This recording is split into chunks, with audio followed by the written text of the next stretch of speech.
అరే ఎన్ని చేసినాం వీళ్ళు చాలా చెప్పిండ్రు మరి ఏమన్నా అయిందా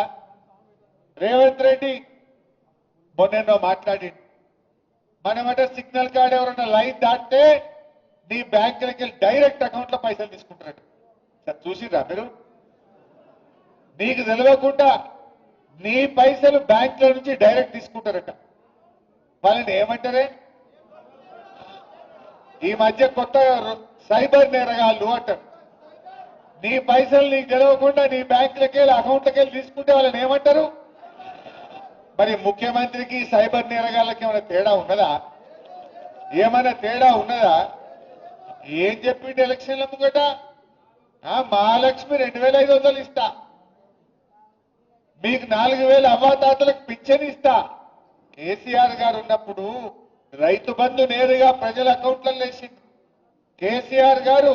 నేరుగా అవ్వాతాతల పింఛన్ 200 నుంచి 2000 చేసి అకౌంట్లలో వేసిండు కేసీఆర్ ఏమో ప్రభుత్వ ఖజానా నుంచి ప్రజల ఖజానాలోకి ప్రజల అకౌంట్లలో కేసీఆర్ డబ్బులు వేస్తే రేవంత్ రెడ్డి ఏమంటున్నాడు ప్రజల అకౌంట్లలోకి వెళ్ళి పైసలు పుచ్చుకుంటాడు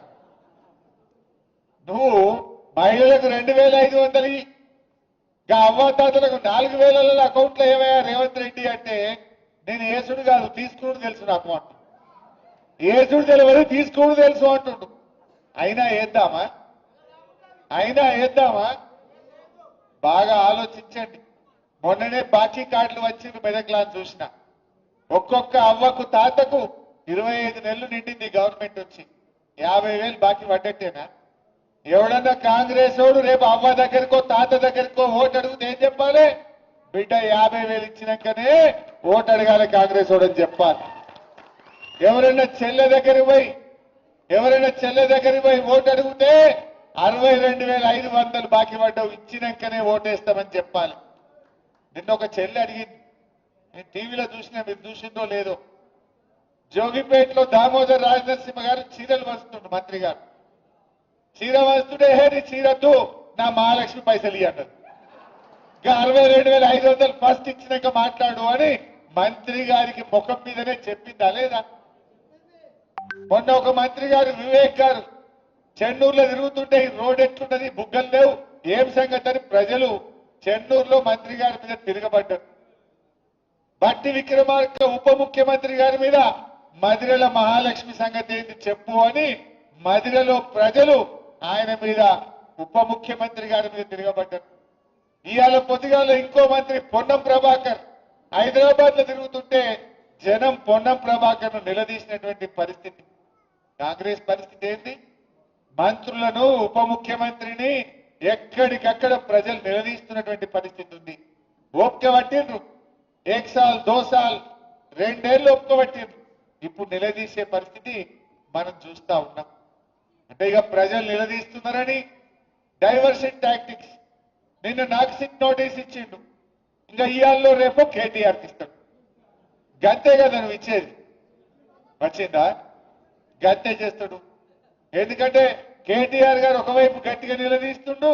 ఇంకొక వైపు నేను అడుగుతా ఉన్నా సమాధానాలు లేవు నీ బొగ్గు కుంభకోణంలో నీ బామ్మర్దికే నువ్వు సాయం చేసినావు నీ సంగతి ఏంటంటే దాని మీద సమాధానం లేదు సిట్ నోటీసులు పంపుతుండే ఇక ప్రేమలేఖలు భయపడతాం అనుకుంటున్నావా నువ్వు ఎన్ని నోటీసులు ఇచ్చినా బిడ్డ నిన్ను ప్రశ్నిస్తూనే ఉంటాం మహాలక్ష్మి ఇచ్చేదాకా అడుగుతాం రైతు రుణమాఫీ అయ్యేదాకా అడుగుతాం నువ్వు అవ్వాతాతలకు 4,000 ఇచ్చేదాకా అడుగుతాం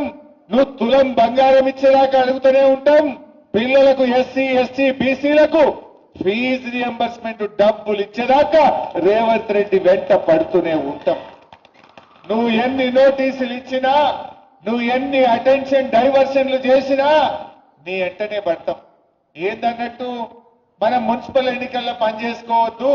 ఇక ఈ సిట్ నోటీసులు ఇచ్చి దారి చుట్టే తిరగాలి నీ బామ్మర్ది బొగ్గు కుంభకోణం బయటకు రావద్దు ఈ సిట్ నోటీసుల మీద డైవర్షన్ పాలిటిక్స్ చేయాలి నడవ ఈ డ్రామాలు జనంకి అన్ని అర్థమైపోయినాయి నువ్వు ప్రజల్ని మోసం చేసినావు